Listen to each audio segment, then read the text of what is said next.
The story of the Uchiha Clan begins long before their name was ever spoken, long before villages existed, and long before any line was drawn between friend and enemy. It begins with the quiet truth that every era is shaped by the hearts of the people who live within it. And some hearts burn so brightly that their echoes linger for ages. The Uchiha were one such echo. Their presence stretched backward into ancient myth and forward into inevitable tragedy, weaving a lineage defined by power, passion, and the longing to understand what love truly meant. Long before the Uchiha existed, before their emblem or their Sharingan, there was a figure whose influence carved the foundation of the entire world. The Sage of Six Paths, Indra Ōtsutsuki. He was a being who carried within him a vision of peace, a desire to guide humanity toward harmony. But even he, with all his wisdom, could not escape the truth that every intention, no matter how pure, creates consequences beyond its reach. In attempting to preserve balance, he inadvertently set in motion a cycle of conflict that would someday shape the destiny of his distant descendants. The sage's sons, Indra and Asura, were the first expressions of this unintended legacy. Indra, the elder, carried the sage's eyes, not literally at first, but symbolically. Clarity, talent, and immense spiritual perception. His chakra flowed like a quiet flame, precise and deliberate. He understood power instinctively, mastering techniques that others could only dream of. The world responded to his presence with awe. Yet within him lay a solemn distance, a tendency to observe rather than join, to analyze where others embraced. His brilliance was illuminating, but it cast long shadows.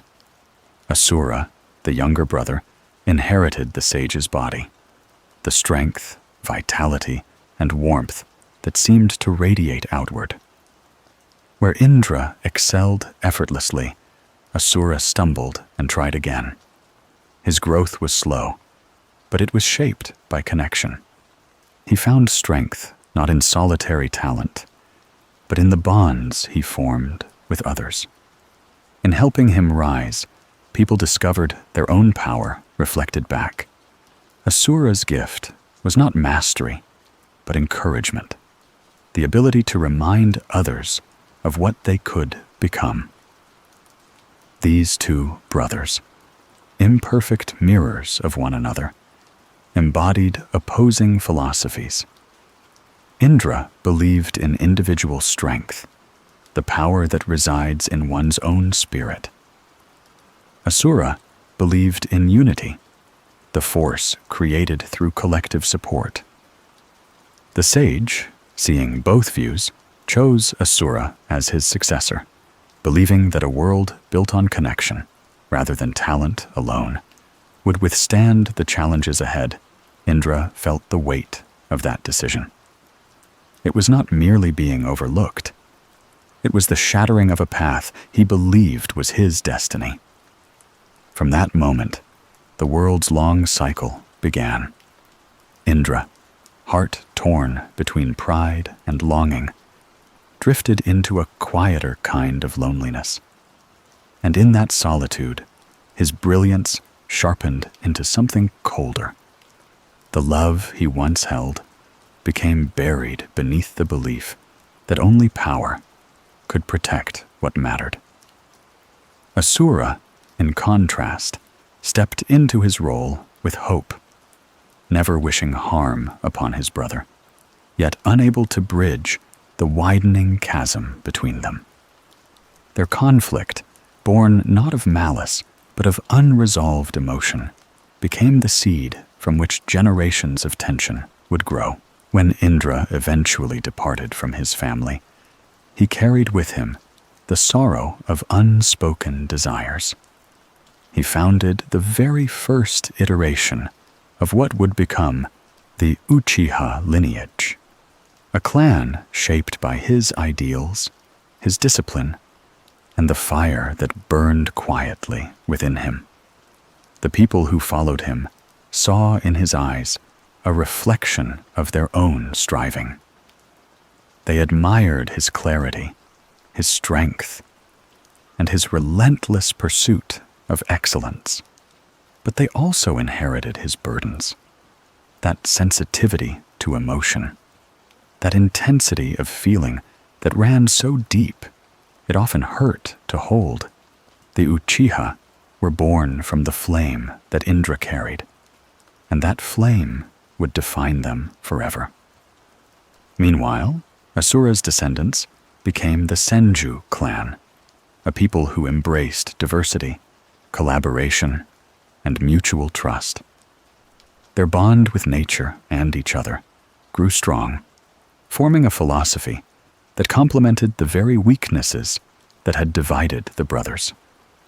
Where the Uchiha refined themselves inward, the Senju expanded outward, creating bonds across communities. They were two halves of a whole, destined to circle each other through the ages, sometimes as allies, sometimes as rivals, sometimes as reflections of everything the other wished they could be. As the centuries passed, the Uchiha clan grew into a formidable force. Their innate talent, their deep emotional intuition, and the awakening of their Sharingan made them unparalleled in battle. The Sharingan itself was a mirror of their nature, an eye born from heightened emotion, a manifestation of their ability to perceive and adapt.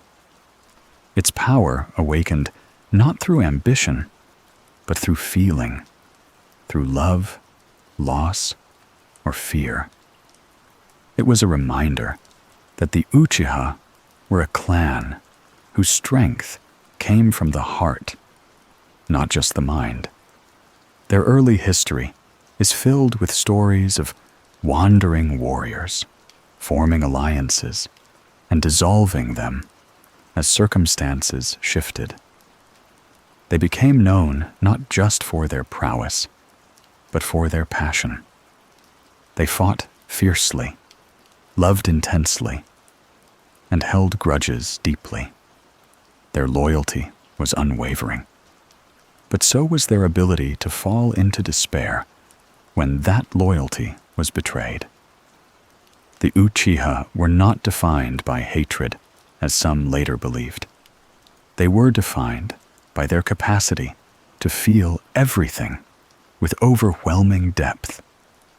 This emotional intensity made them powerful, but also vulnerable to the world's cruelty. As small conflicts across the land escalated into the long, warring states period, the Uchiha were drawn into endless battles. Every victory came at a cost. Every loss deepened their resolve. The clan developed a reputation for being nearly unstoppable, their Sharingan giving them clarity that few could withstand. But with every war, the weight of their lineage pressed heavier on their hearts. The more they fought, the farther they drifted from Indra's original search for understanding. It was during this era of chaos that the Uchiha would encounter their destined counterparts once more. On battlefields scattered across the land, the Uchiha and Senju met again and again, clashing, retreating, clashing again. Two great clans born from ancient brothers, locked in a cycle neither fully understood. Each encounter carried whispers of that old sorrow, that longing for reconciliation shadowed by fear. And in the midst of those endless battles, two children would emerge, who would one day attempt to end the cycle entirely. Their names were Madara Uchiha and Hashirama Senju. Madara Uchiha was born into a world shaped by conflict, a world where childhood passed quickly and innocence dissolved even faster. From a young age, he and his brothers learned the weight of survival. Battlefields were their playgrounds, and caution became as familiar as breath. Yet within that environment of constant danger, Madara carried a spark of something different, a longing not only to fight for his clan, but to understand what life might look like without fear. Even before he could articulate it, he sensed the heaviness that had rested on the Uchiha for generations, the shadow of a conflict that began long before any of them were born. Hashirama Senju felt that same longing from the opposite side of the battlefield. Though born into a different clan, his heart, too, was tired of endless fighting, and in a time when sharing such thoughts could be seen as weakness, both boys carried their dreams quietly, letting them grow in secret. Fate, in its quiet patience, began weaving their paths toward each other. When Madara and Hashirama first met by the riverside as boys, they did so without the armor of their names. They were not Uchiha or Senju in that moment, not heirs to ancient conflict, not bearers of expectations they never chose. They were simply two children who found comfort in each other's presence. Their conversations drifted between competition and curiosity, each recognizing the other's loneliness beneath the bravado Madara saw in Hashirama, a reflection of the hopes he kept hidden. And Hashirama saw in Madara a strength tempered by an unexpected gentleness. Their friendship grew quietly, almost in defiance of the world around them. They skipped stones on the river, tested their skills against each other, and spoke about a future free from bloodshed, a dream that felt impossibly distant, yet astonishingly real when spoken out loud. Madara, whose clan carried generations of emotional weight, found in those moments a rare sense of lightness. Hashirama found clarity, and both began to imagine that perhaps destiny was not fixed, that cycles could be broken. But as with every fragile hope born in the midst of war, reality eventually intruded. The day they discovered each other's identities marked the beginning of a shift neither could prevent. They learned that the friend they cherished belonged to the enemy they feared. The Uchiha and Senju had been locked in conflict for generations, and their names carried history soaked in sorrow. Madara's brothers, Hashirama's kin, all bore the wounds of battles fought by ancestors they never knew. The weight of history pressed down on both boys, forcing them apart even as their hearts longed to stay connected. From that point on, Madara and Hashirama encountered each other not as children, but as warriors. Their shared dream lingered like a quiet ache, but duty stood between them, sharpening their roles and fueling their clashes. Each battle they fought against one another was shadowed by the memory of the river, the stones, the laughter they once shared. Yet the world around them refused to make space for their connection. Conflict hardened Madara, and leadership demanded sacrifice from Hashirama. Their friendship became a memory carried alongside steel. Through these relentless battles, Madara's resolve deepened. He awakened the Sharingan as emotion welled within him, a mix of grief, hope, frustration, and longing. The eye that had once symbolized clarity now reflected his internal struggle. The Sharingan granted perception and insight, but it also made him more aware of the fragility of everything he cared about. Fear of loss began to shape his worldview more intensely than before. Each brother he buried pulled him further into that fear, until even the idea of peace felt like something that could be taken from him too easily. Hashirama, too, grew stronger, but in a different direction. His heart remained open, burdened by the belief that peace was still possible. His strength was born from compassion and the desire to protect not only his family, but all who suffered under the weight of the wars. As the Senju advanced in power, the Uchiha recognized Hashirama as a threat, but also as a symbol of the world they wished could exist. Madara's admiration for Hashirama never fully faded, even as their roles became more defined. The day eventually came when the Uchiha Clan, exhausted by loss and impressed by Hashirama's unwavering devotion to peace, accepted his offer to unite rather than destroy. This was a moment unprecedented in the long history of conflict. The Senju and Uchiha, once the fiercest of enemies, formed an alliance. Their leaders, Madara and Hashirama, childhood friends once separated by fate, stood together to build something new. Their vision took shape in the form of a village, a community meant to protect children from the pain they had endured. They called it Konoha, the village hidden in the leaves. This union, however, was not an instant resolution of all tension. For the Uchiha, the shift was drastic. They had spent generations on the battlefield, defining themselves through loss and victory. To suddenly trust the Senju required emotional resilience and deep caution. Yet their desire for peace allowed them to settle into their new roles. They became an integral part of the village's structure, respected for their strength and feared for their power. Their duties grew quickly. Most notably, they were entrusted with law enforcement and internal security. Madara, however, could not silence the unease growing inside him. Despite his position as co-founder, he felt a slow drift between himself and his clan, and between himself and Hashirama.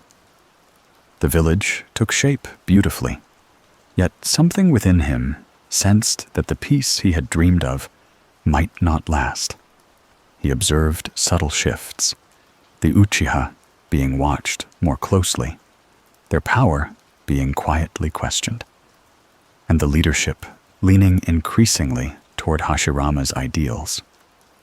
These observations, paired with his own emotional wounds, caused doubt to take root.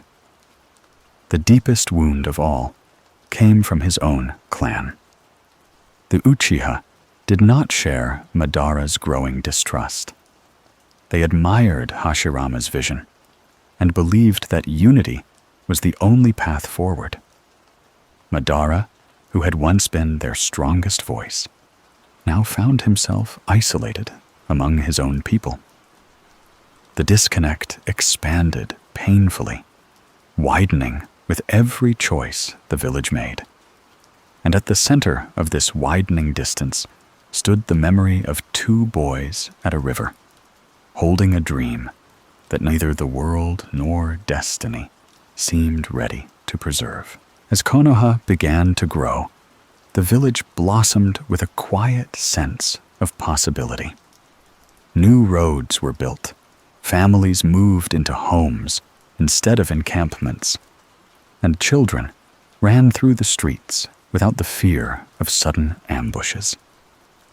The founders had envisioned a sanctuary, a place where the endless cycle of conflict might finally soften. And for many, that dream took root. But dreams planted in soil, rich with old wounds, do not always grow symmetrically. Some flourish, others twist. Madara watched the rise of the village with a mixture of pride and unease. He had wanted peace for so long, sought it with a heart that had been wounded more than most could understand. Yet the closer he looked, the more he felt the old patterns returning beneath the surface.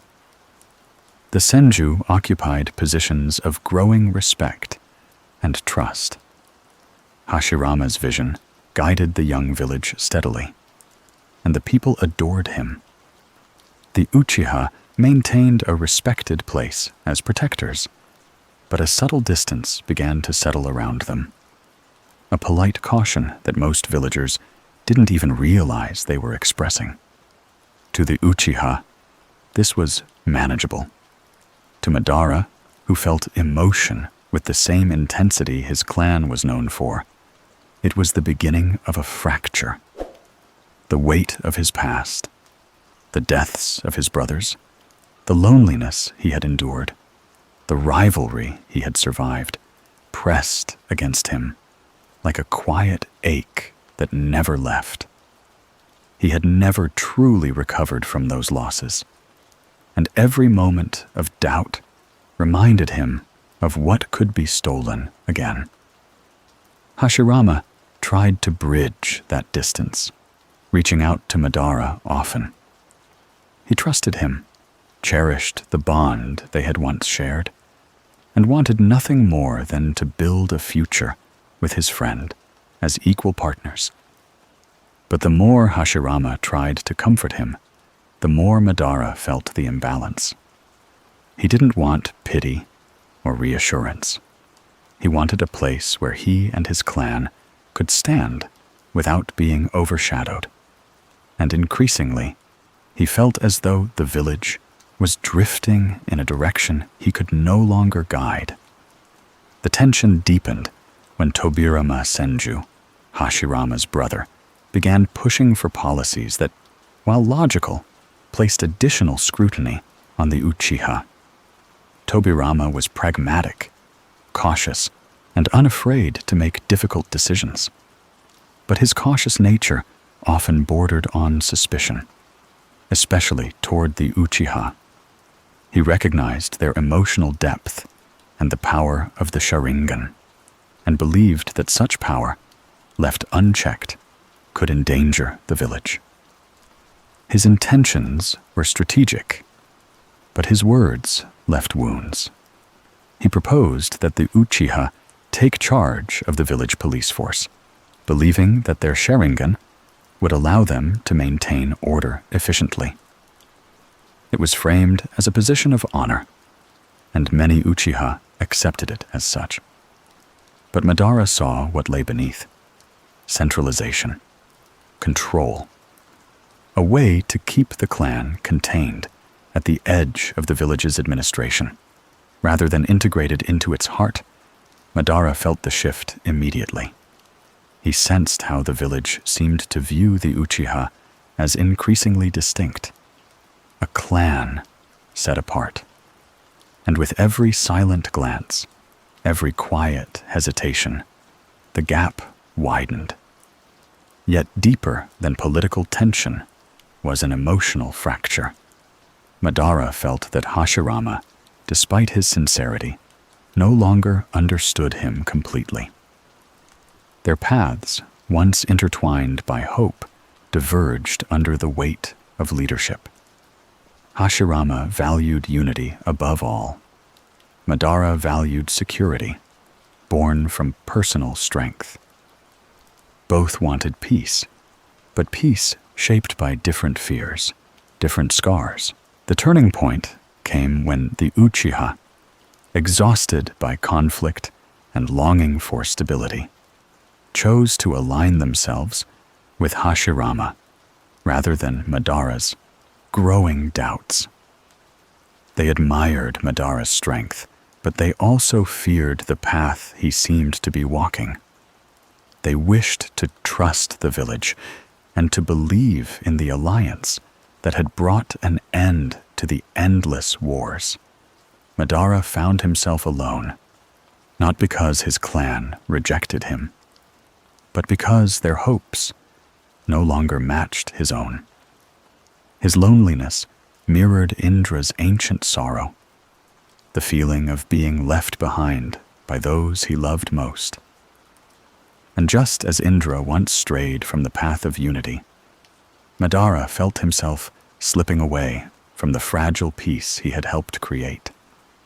It was then that Madara sought the power that he believed would protect the clan and restore balance: the eternal Mangekyo Sharingan.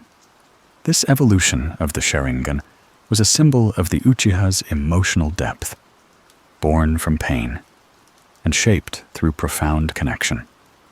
To awaken it, Madara had taken his brother Izuna's eyes after Izuna's death, an act often misinterpreted, but in truth rooted in a bond only two Uchiha brothers could fully understand. Izuna had wanted Madara to carry their legacy, to live beyond the limits imposed by grief. With the eternal Mangekyo, Madara's vision grew sharper, not just physically, but spiritually. He saw futures blooming and withering, saw betrayal in shadows that may or may not have been real, saw dangers approaching that others could not perceive. His insight deepened, but so did his isolation. Power without trust became a heavy, echoing burden. The final rift came when the village elected its first Hokage. Hashirama was chosen, not by force, but by the will of the people. He was loved, respected, and seen as the embodiment of unity.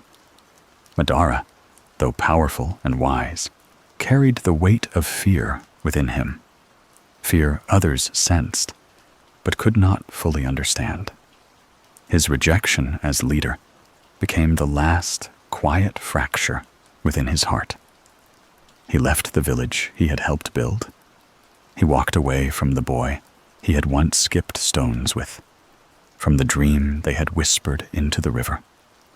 And as he departed, he carried with him the final seed of conflict, the belief that Konoha would one day betray the Uchiha, and that he alone saw the approaching storm. When Madara returned, he did so not as a friend, but as a challenger. He brought with him the Nine Tails. Harnessing its devastating power, the battle that followed between him and Hashirama became legendary. A clash of ideals born from love and disappointment.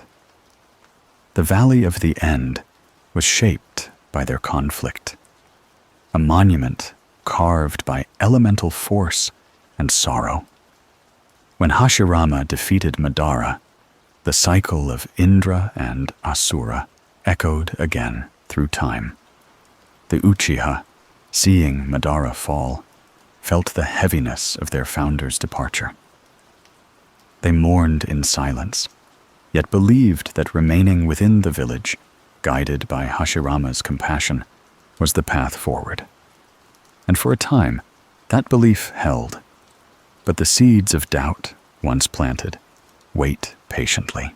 After Madara's defeat at the Valley of the End, a strange quiet settled over the Uchiha clan. They remained in the village, fulfilling their duties with discipline and pride. But there was an undercurrent of unease that never fully dissolved. Madara's departure had created an intangible absence, a space that held uncertainty, conflicting interpretations, and quiet fears. Some within the clan believed Madara had lost his way. Others felt he had glimpsed a truth too painful for the rest to accept. But across the entire clan, one sentiment persisted: the knowledge that the world had changed. and the Uchiha would need to adapt carefully to survive within it. Hashirama, grieving the loss of his friend, did everything he could to ensure the Uchiha felt welcome. He trusted them deeply, recognizing their strength and their commitment to peace. As Hokage, he gave them responsibilities, protection, and a voice in the village's direction. But beneath his leadership lay a growing structure, laws, traditions, and roles that shaped the Uchiha's place in ways even Hashirama didn't fully notice. When Tobirama eventually became Hokage, the dynamic shifted again. Where Hashirama softened the Uchiha's burdens, Tobirama reinforced boundaries. His intentions, though strategic, created distance. He respected the Uchiha's capabilities, but feared the potential consequences of their emotional intensity and the power of their eyes. His leadership emphasized caution, and caution, in time, became surveillance. Under Tobirama's governance, the Uchiha police force grew in authority, but shrank in influence. Their responsibilities centered on internal security, which gradually separated them from the main flow of village politics. They were honored publicly, yet watched privately. Their headquarters, located at the edge of the village, became a symbolic border, a place of purpose, yet also of isolation.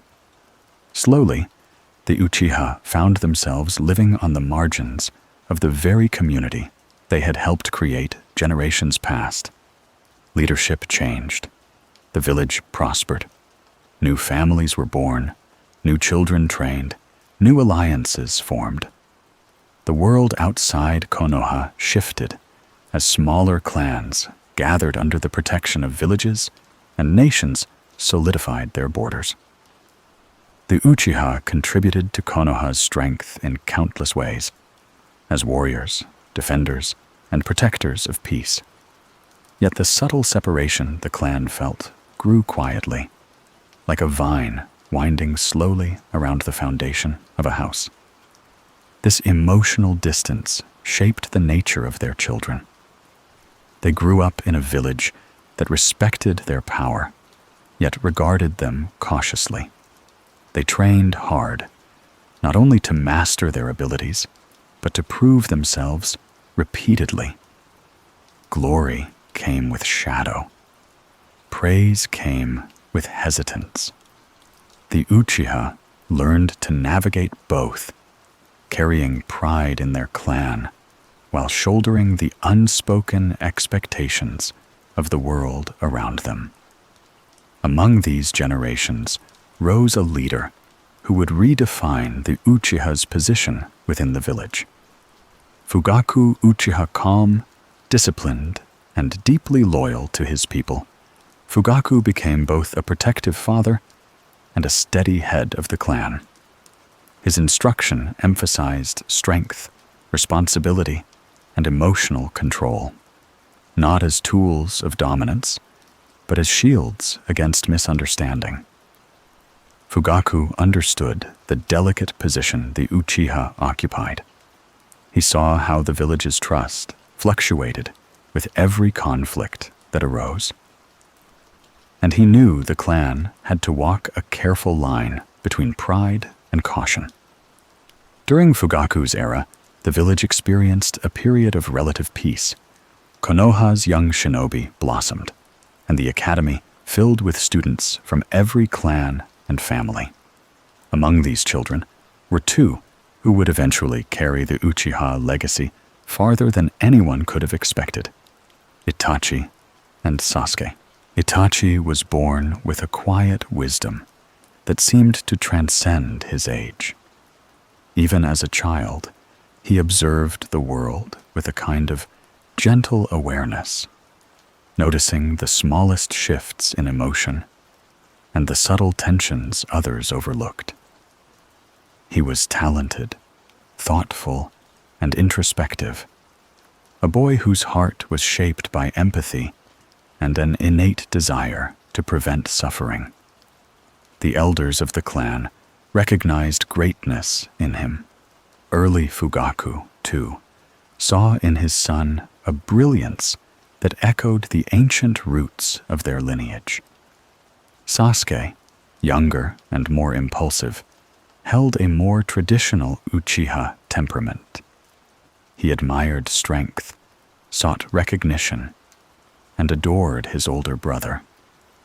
Sasuke followed Itachi like a shadow, studying him, imitating him, and dreaming of one day matching his skill.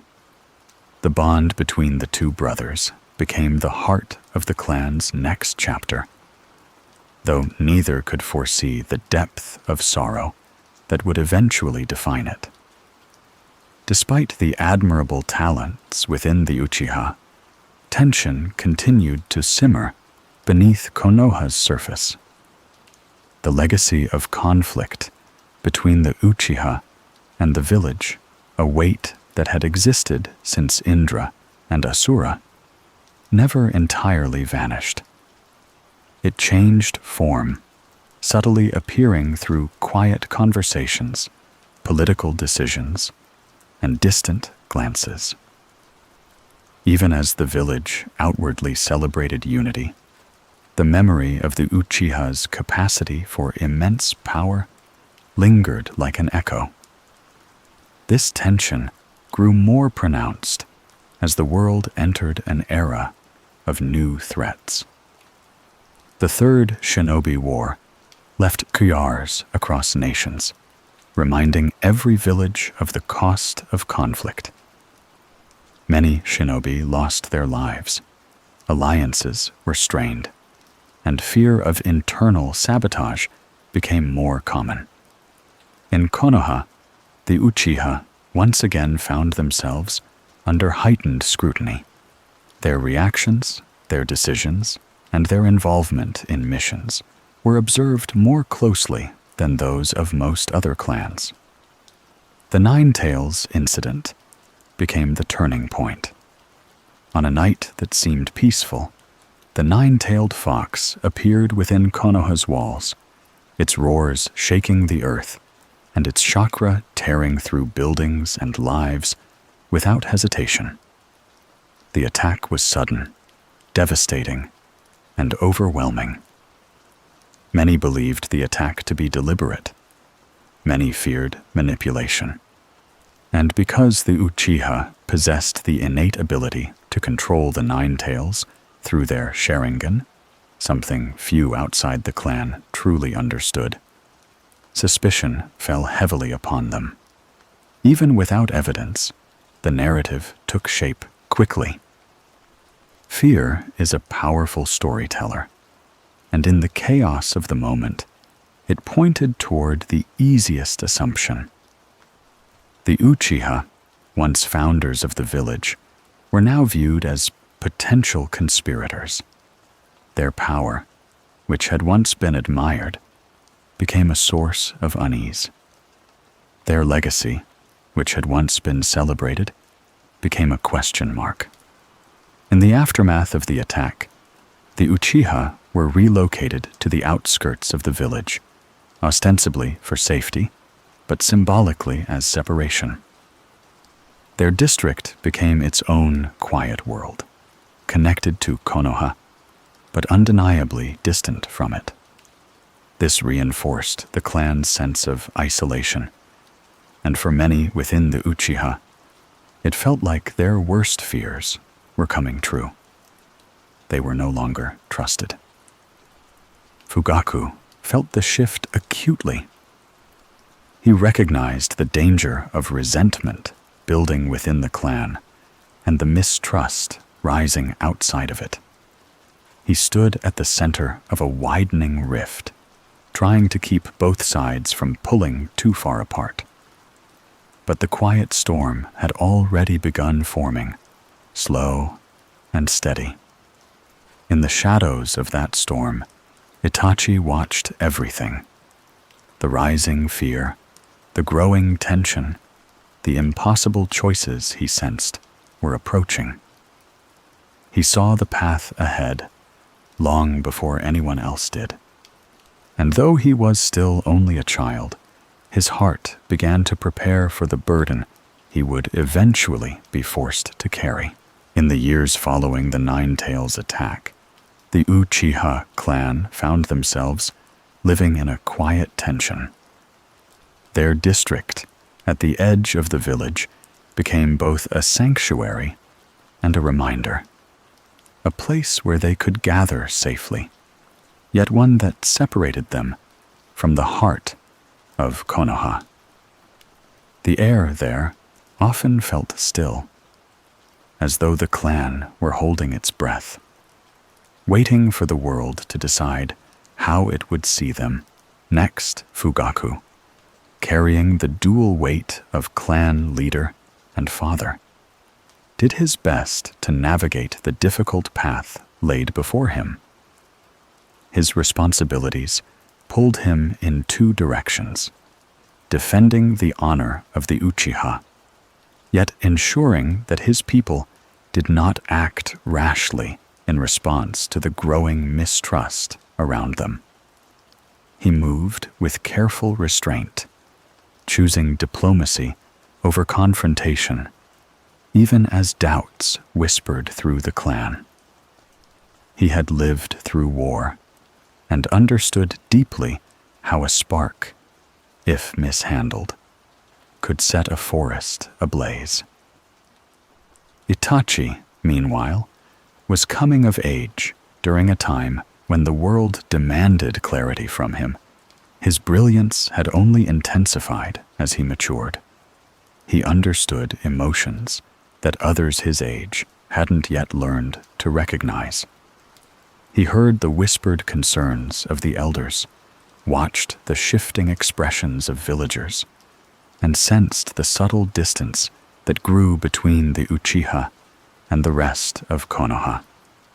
Every piece of information, every conversation, every silence, he carried them within him with a sense of inevitability. As a child, he had once walked through a battlefield, seeing the bodies left behind after a clash he was too young to comprehend. The memory stayed with him, shaping his heart into something unusually sensitive to suffering. He vowed silently to himself that he would prevent such scenes from repeating, even if it meant sacrificing parts of his own peace to do so. That promise, unspoken yet unwavering, became the heart of his identity. Before long, Itachi was recruited by the Anbu Black Ops, a decision that both honored his talent and complicated his loyalties. The Anbu world was hidden from ordinary life, a place where missions blurred the lines between justice and necessity. Through this role, Itachi gained insight into the village's political climate. He saw how fear influenced decisions, how leaders weighed threats, and how fragile peace truly was. And he realized that the mistrust directed toward the Uchiha was not fading. It was deepening. Within the clan, discontent simmered. Many Uchiha believed that their isolation and suspicion were unjust, remnants of prejudice that the village refused to let go of. Some saw the Nine Tails incident as an excuse for the government to keep the clan under control. Others believed that the Uchiha deserved a greater role in leadership, given their contributions to Konoha's protection. Slowly, discussions of resistance began to circulate quietly among certain members, not out of malice, but out of desperation. Fugaku found himself standing between two forces that refused to meet. On one side, the village elders and political figures, still haunted by the threat of the Nine Tails and fearful of the Uchiha's latent power.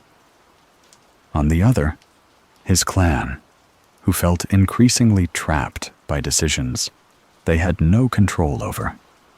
Fugaku knew that if the divide widened any further, conflict would become inevitable.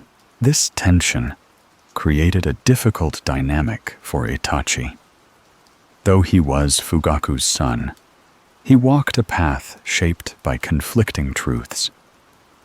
He loved his clan deeply, their traditions, their warmth, their unwavering loyalty. But he also saw the danger that could arise if desperation pushed them into a corner.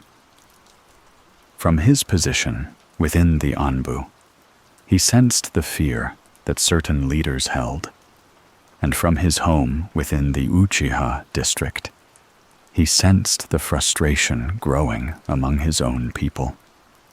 Each side believed their reasoning was justified, and each side feared being crushed by the other's decisions.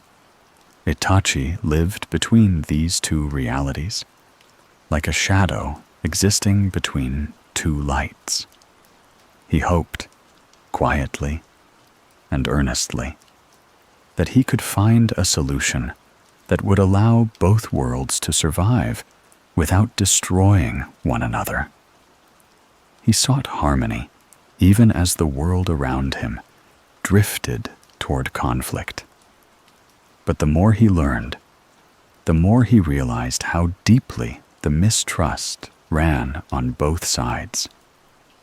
Each conversation he overheard, each meeting he attended, painted a more complicated picture of a future that seemed to be narrowing into a single, devastating choice. During this time, Shisui Uchiha, Itachi's closest friend, played an important role in shaping Itachi's heart. Shisui was talented, thoughtful, and known throughout the village for his compassion. His ability to use subtlety rather than force made him respected even among those outside the clan.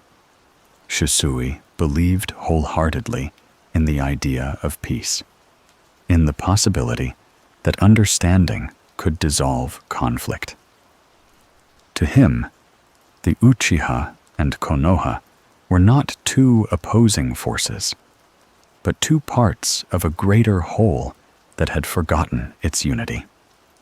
Shisui possessed a unique power, the Kotomatsukami, one of the most profound chenjutsu ever known. It allowed him to alter a person's thoughts without them even realizing it, gently, without harm, guiding their decisions toward peace.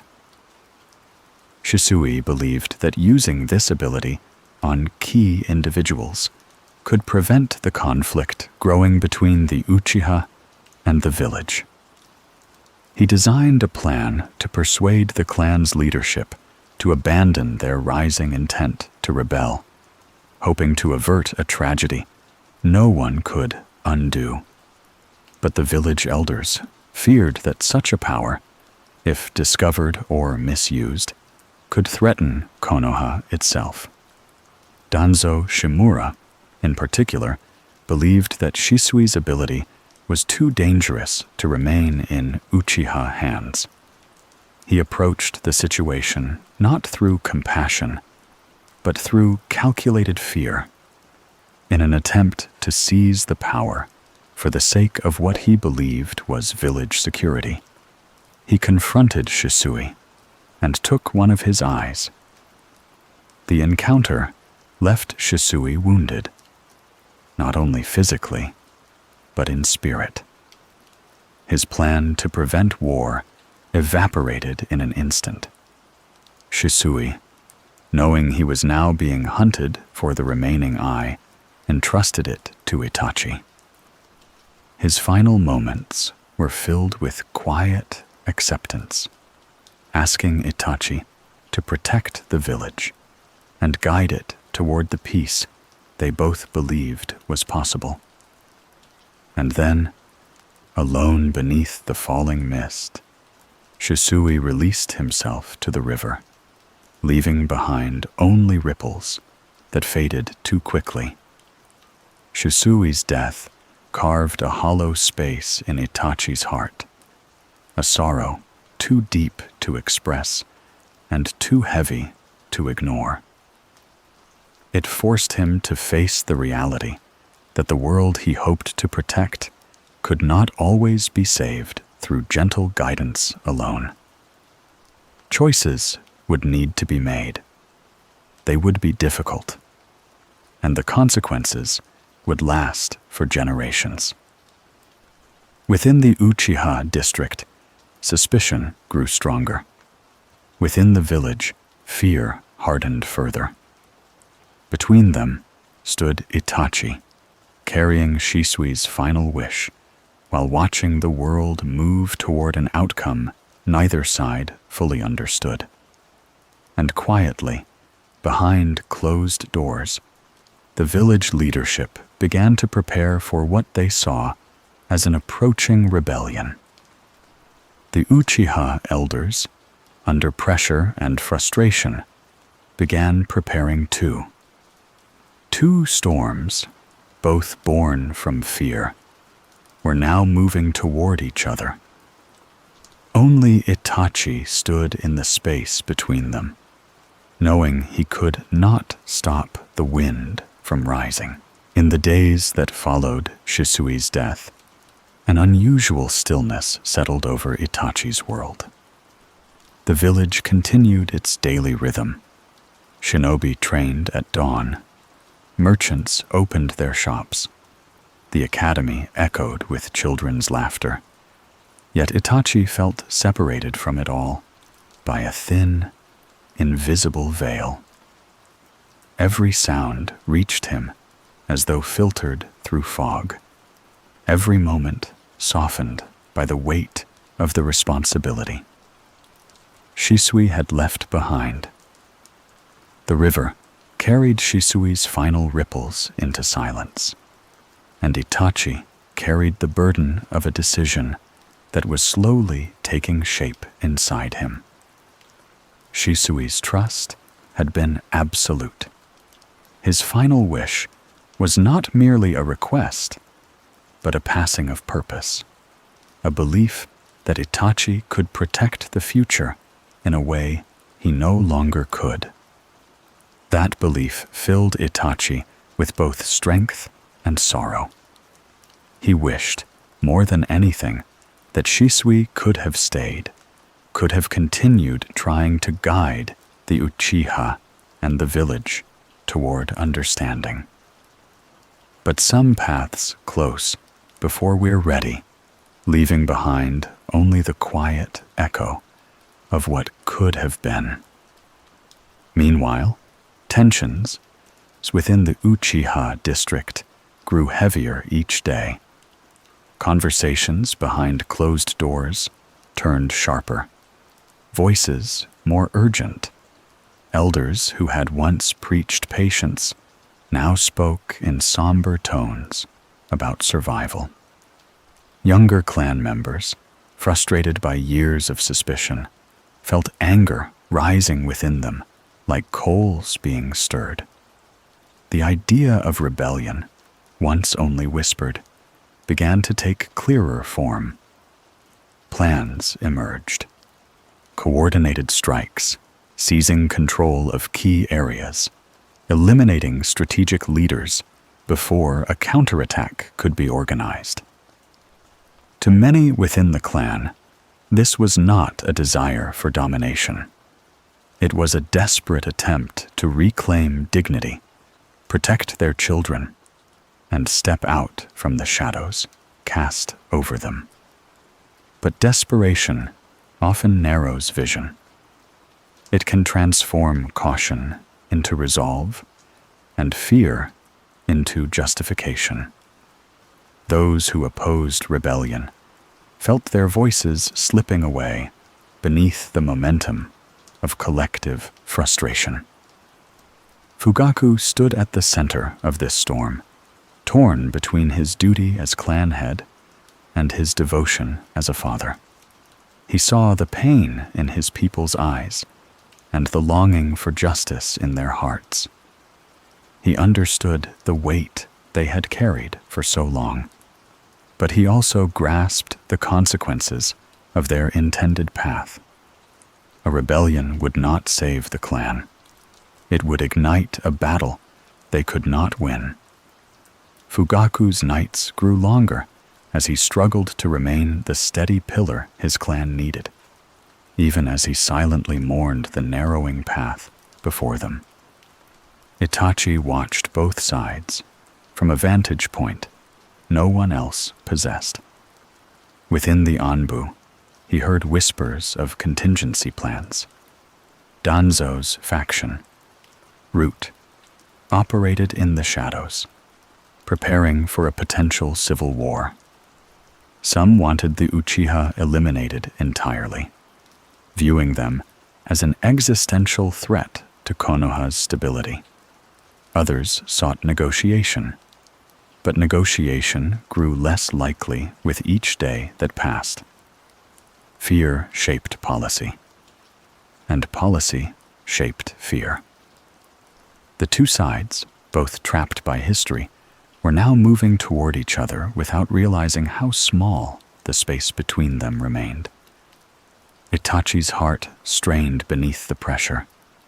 He loved his clan, their traditions, their quiet strength, the weight of their history. He loved his village, the children he had sworn to protect, the peace he wanted to preserve. And he loved his family, most of all. Fugaku, worn yet resolute, Mikoto, gentle and perceptive, and Sasuke, whose future felt like a fragile light Itachi would do anything to shield. These loves did not conflict in his soul. The world around him forced them to conflict. In this growing tension, the village leadership finally approached Itachi directly. The council, along with Danzo's shadow influence, presented him with an impossible truth. A preemptive strike against the Uchiha was being planned. They believed a rebellion would endanger not only Konoha, but the balance of power across the nations. They told Itachi that war was inevitable if the Uchiha continued on their current path. And then they asked him to choose. To them, Itachi was a bridge, a prodigy, a shinobi of unmatched loyalty and clarity, someone who could see the full picture without being clouded by clan allegiance or political ambition. But they also knew the choice they were offering him was not a request. It was a directive shaped by necessity in their eyes and inevitability in their minds. They wanted him to stop the rebellion before it began. The weight of that expectation settled onto Itachi like an avalanche. He returned to the Uchiha district that evening with a heaviness he could not express. The lanterns lining the streets glowed with soft amber light. Families gathered for dinner, children played, and the gentle murmur of domestic life drifted across the air. Itachi walked through it quietly, absorbing every detail: the warmth, the familiarity, the lives that might soon be swept away by forces neither side fully intended. That night, Itachi confronted Fugaku privately. The conversation between father and son unfolded slowly, shaped by love, duty, and unspoken understanding. Fugaku did not raise his voice. He did not accuse. He did not deny the clan's intentions. Instead, he acknowledged the truth with the calm sadness of a man who had carried too many burdens for too long. He revealed to Itachi that he never wanted conflict, but felt trapped by the clan's expectations and the village's suspicion. And then, in a moment of quiet vulnerability, Fugaku expressed his pride, not for Itachi's strength, but for the heart that guided it. Itachi left that conversation with tears he could not shed, and a decision that had already begun to crystallize inside him. He realized the path ahead was not simply a choice between clan and village. It was a choice between two tragedies, one immediate and devastating, the other widespread and catastrophic. If he chose the clan, the village would respond with overwhelming force, and countless innocent lives would be lost. If he chose the village, he would bear the grief of ending his own clan to prevent a greater war. Neither path offered mercy. And then there was Sasuke. Sasuke's future flickered before him like a fragile candle flame, vulnerable to every shift in the wind. Itachi knew that a rebellion would swallow Sasuke's world. He knew the village's response would sweep through the Uchiha district without hesitation. And he understood, in a way only an older brother could, that Sasuke deserved a life untouched by the weight of their clan's sorrow. In the end, Itachi's choice was not shaped by logic, duty, or politics. It was shaped by love, an unconditional, overwhelming love that defined every quiet corner of his soul. He resolved to do what only he could do, end the rebellion before it began, and carry the blame entirely upon himself, sparing Sasuke from both death and the burden of knowing the truth too soon. Itachi understood that his choice would turn him into a villain in the eyes of the world he wished to protect. But he also understood that sometimes the role of villain is the only one that can save a future worth living in. And so, in the stillness of a moonlit night, as the village slept unaware of the approaching storm, Itachi prepared to walk a path no one else could walk. A path carved from sorrow, lit by sacrifice, and destined to echo across generations. On the night when Itachi set his plan into motion, the village was wrapped in one of its quietest evenings. A pale moon drifted through a veil of thin clouds, casting a soft, muted glow across rooftops and winding paths. Within the Uchiha district, lanterns flickered gently, illuminating warm interiors where families prepared to rest. It was a peaceful night, almost tender in its stillness, and that contrast weighed heavily on every breath Itachi took.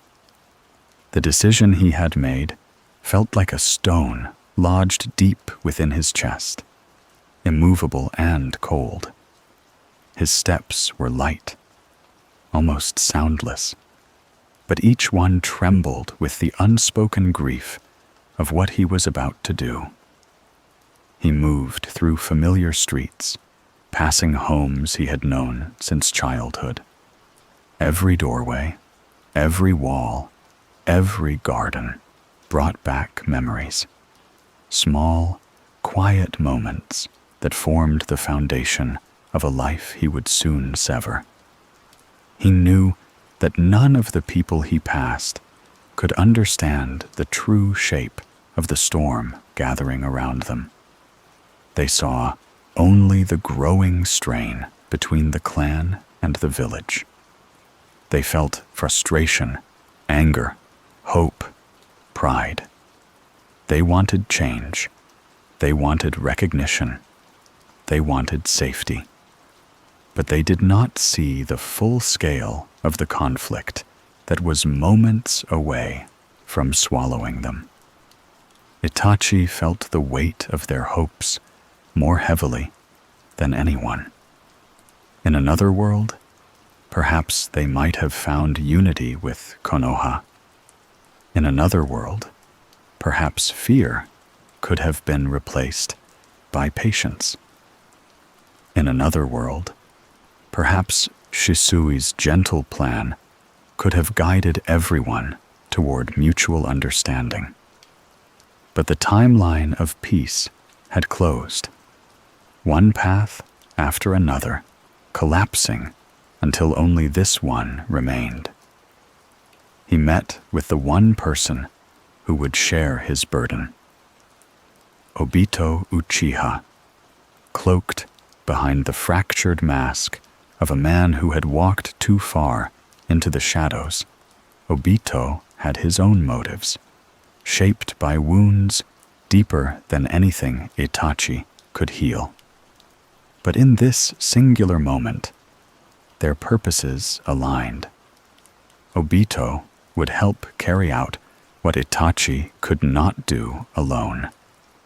And in return, he would claim the world Itachi believed his little brother might one day reshape in a better image. The agreement between them was not made in friendship. It was made in the bleak clarity of necessity. Obito, hidden behind the identity of Madara, would assist Itachi. And Itachi, in turn, would shoulder the responsibility of ensuring that Sasuke survived. As the moon climbed to its highest point, the Uchiha compound grew quiet. Doors closed. Voices softened. Lanterns dimmed. The entire district exhaled into sleep, unaware that these peaceful moments would be their last. Itachi moved with precision, every step a silent prayer for forgiveness he knew would never come. He entered homes where people trusted him, where elders welcomed him, where comrades remembered his childhood. With each passing moment, he felt a thread inside him unravel, delicate and irreplaceable. His eyes, once filled with compassion, reflected only the determination of someone who had accepted his fate. Long before this night arrived, Obito's presence slipped through walls, like a shadow untethered from reality, swift and merciless. His motives differed, but his actions intertwined with Itachi's, completing the parts of the tragedy that Itachi could not bring himself to face alone. Together, in a silence that felt endless, they erased the future the clan had been reaching for. Yet even in this unfolding devastation, Itachi showed mercy in the only ways he could. His movements were efficient, avoiding prolonged suffering wherever possible. There was no cruelty, no hatred, only sorrow so profound it seemed carved into the darkness itself. He carried out each act not as a warrior, but as someone mourning with every breath. Eventually, his steps led him to the home he had known since childhood, a place shaped by gentle warmth, filled with memories of quiet mornings and soft laughter. The door slid open with a soft sound, and he stepped inside slowly, as though afraid to disturb the walls that had watched him grow. Fugaku and Mikoto were waiting. They had sensed the shift in the air long before he arrived, not through fear, but through a parent's understanding. Fugaku's expression was calm, his eyes steady. Mikoto's gaze held sorrow, but also acceptance. They knew their fate was sealed when Itachi walked through the door, bloodied by a burden only he could carry. What followed was not a confrontation. It was a farewell. Fugaku spoke first, his voice soft and unwavering. He did not blame Itachi. He did not accuse him of betrayal. Instead, he expressed pride, profound, unshakable pride in the son he had raised. He acknowledged Itachi's strength, his heart, and the path he knew his son had chosen for reasons no one else could fathom. Mikoto stepped forward gently, her eyes filled with tears she did not shed. She asked only one thing of him, that he take care of Sasuke. Her voice held no anger, only love, the kind of love that stretches across lifetimes and remains unbroken even in the face of death. In that moment, Itachi's mask shattered. The walls he had built around his heart trembled beneath the weight of his parents' grace. They accepted their end not because they agreed with the world, but because they knew Itachi had chosen the path that protected the person who needed him most. When Itachi moved, it was with tears he could no longer contain. And the home that had once held a family of 4 fell into silence. With the last echo of that moment, the Uchiha Clan, one of the most powerful and storied clans in the history of the shinobi world, was reduced to a single surviving child. When Itachi emerged from the district, the sky had begun to lighten at its edges. Dawn approached quietly, unaware of the grief resting across the village. He walked away from the ruins of his clan, carrying not triumph, but a sorrow so vast it seemed to swallow the morning light. He left everything behind, except Sasuke. And the world, unaware of the truth, would soon awaken to the aftermath of a tragedy that had reshaped the future once again. When morning arrived in the hidden leaf village, the first rays of sunlight touched rooftops and narrow streets with their gentle warmth, unaware of the profound loss that had unfolded while the world slept.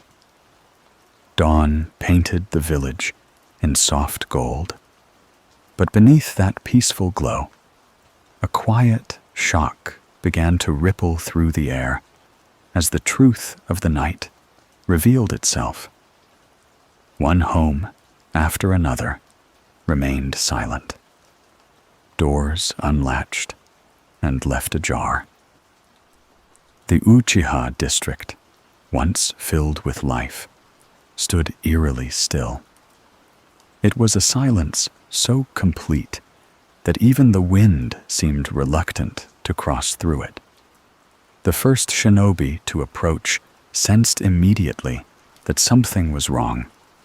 The absence of movement, the lack of chakra signatures, the cold stillness seeping from every direction, all of it created a tension that pressed against the chest like a weight.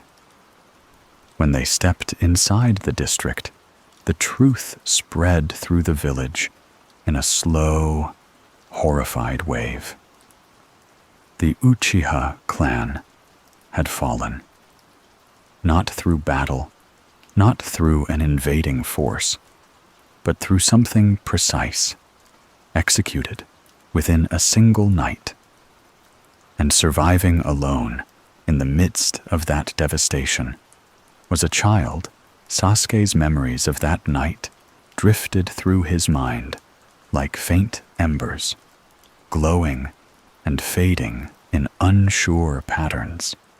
Shock had numbed his senses, blurring everything into a haze that he struggled to grasp. He remembered shadows, the faint shape of movement, a presence leaving as quickly as it appeared. He remembered running through unfamiliar stillness, his small hands trembling as he pushed forward through quiet corridors. And at the end of that long path, he found the room where the last pieces of his childhood dissolved. The sight of his parents' bodies collapsed before him felt unreal, like a dream too heavy for a child to carry. His mind clung desperately to denial, to the hope that they might still wake if he called out to them. But their silence was absolute. His heart fractured in the span of a breath, forming a wound that would shape the trajectory of his life.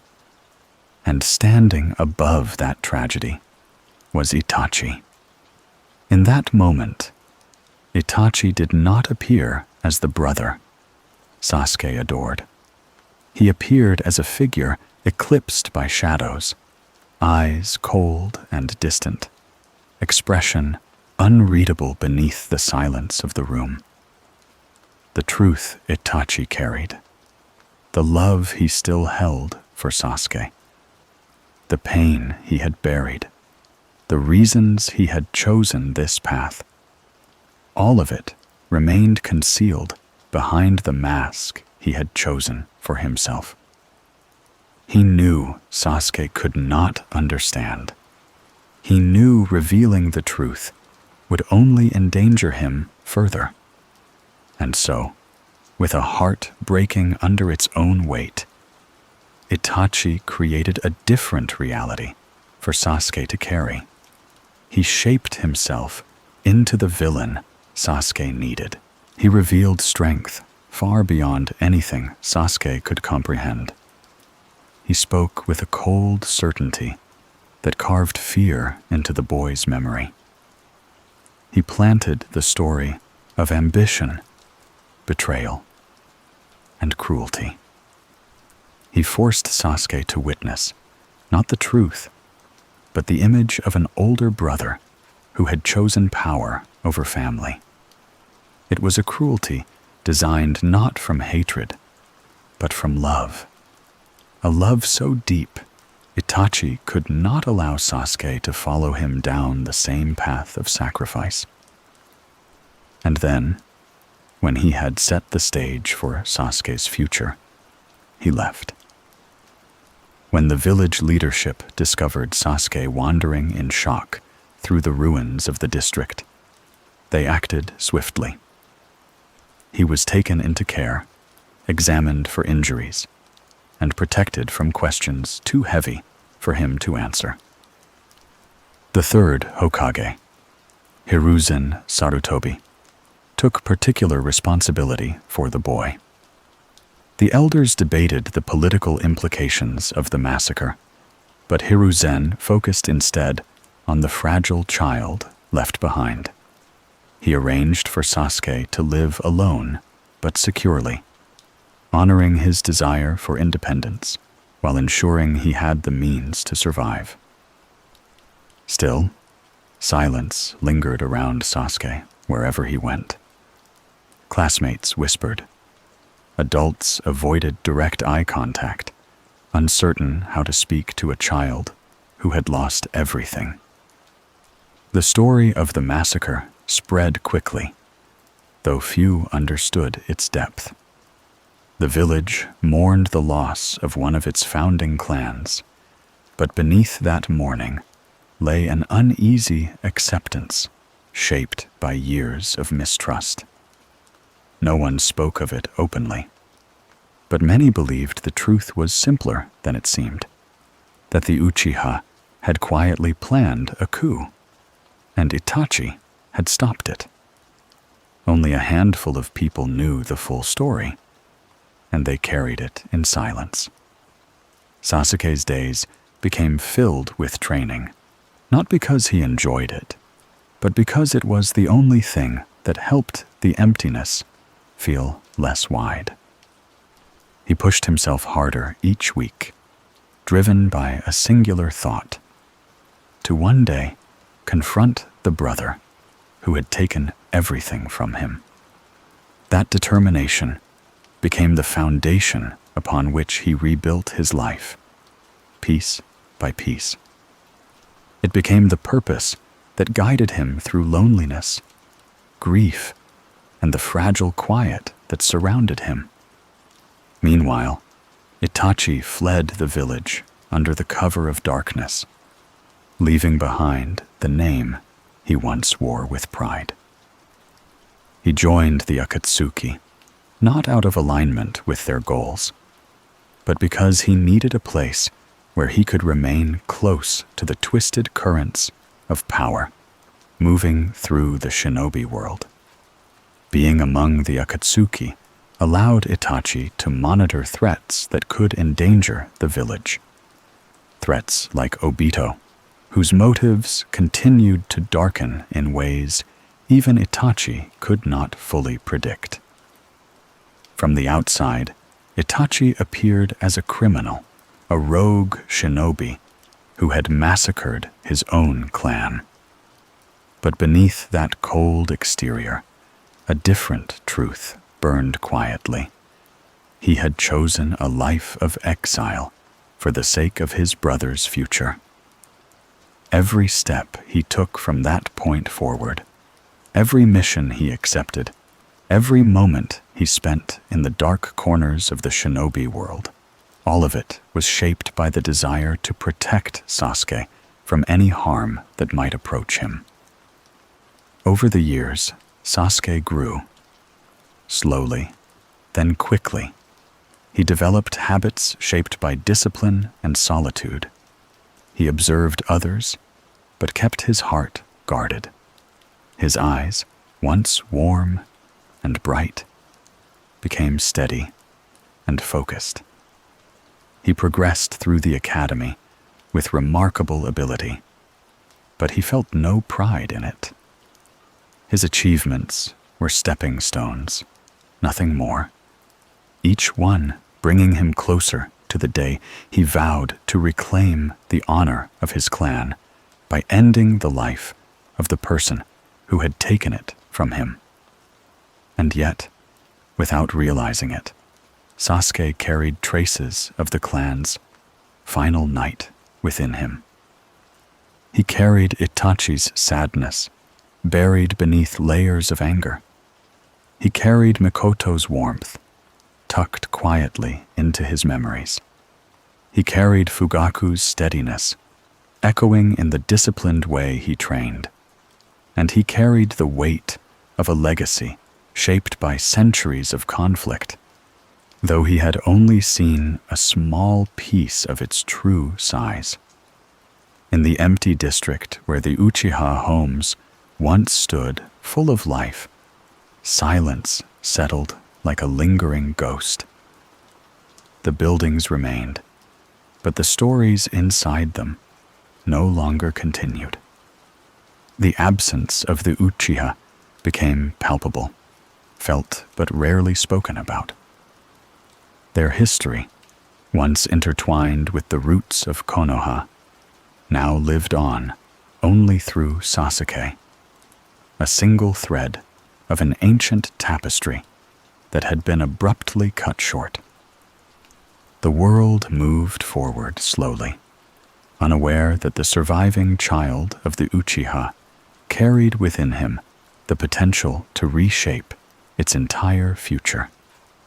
And somewhere, in the shadows where only few dared walk, Itachi continued watching over him, from a distance too far for Sasuke to see, but never far enough to abandon. As the seasons shifted and years quietly passed, the absence of the Uchiha became a subtle but constant part of the Hidden Leaf village. Their district remained intact, but hollow.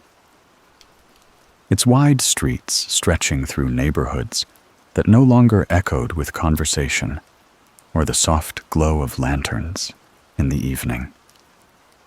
Nature slowly crept into the quiet spaces, grass growing between stone pathways, wind slipping through empty courtyards, and sunlight drifting through windows that once framed bustling family homes.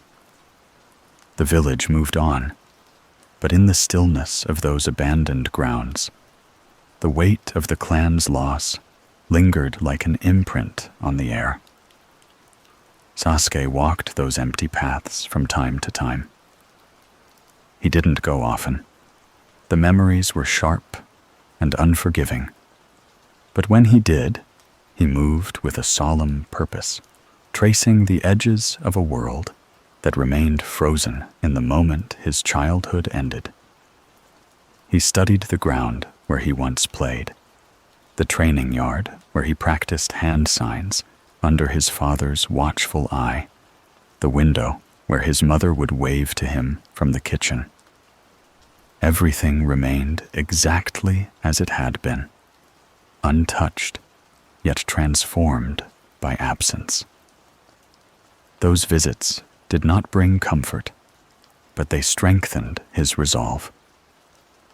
Every quiet echo reminded him of what had been taken. Every locked door deepened his commitment to becoming strong enough to confront the brother who had shattered the heart of their clan. Despite the weight he carried, Sasuke's journey intertwined with others in ways that subtly softened the sharpest edges of his solitude. In Team 7, he found companions who challenged him, frustrated him, inspired him, and, though he tried to ignore it, cared for him. Naruto's determination pulled Sasuke from the depths of isolated ambition. More than once, Sakura's warmth offered moments of connection he struggled to accept. And Kakashi, with eyes shaped by loss and experience, guided Sasuke with a gentleness that understood the wounds he hid. But even as those bonds formed around him, Sasuke kept his heart anchored to a single purpose, growing stronger for the sake of revenge. Every mission sharpened his skills. Every battle taught him something new. Yet each moment of growth seemed only to make the distance between him and Itachi feel more immense, as though he were climbing a mountain that grew taller with each step he took. Far from the village, Itachi continued his own journey in silence. As a member of the Akatsuki, he moved through shadows, monitoring threats that could disrupt the fragile balance of the shinobi world. His expression remained unreadable, his presence calm and restrained. But beneath the still surface existed a current of longing, a desire to see Sasuke grow, to see him rise above the weight of their clan's history, to see him become free of the chains that shaped Itachi's own life. From time to time, Itachi observed Sasuke from afar, hidden behind masks of distance and secrecy. He watched his little brother train with fierce determination. He witnessed the bonds Sasuke formed and the challenges he overcame. And though Itachi could never reveal himself, something inside him eased when he saw Sasuke standing strong, moving forward, with a purpose that would one day collide with the truth Itachi carried so carefully. Still, the world continued shifting around them. The Akatsuki began gathering strength, stepping more boldly into the global stage. Their ambitions, once whispered, started to take clearer shape. Villages whispered of missing shinobi, unusual movements, and the presence of dangerous figures in distant lands. The balance between nations trembled, as though preparing for a storm only a few understood. Within the Leaf village, political currents moved in parallel.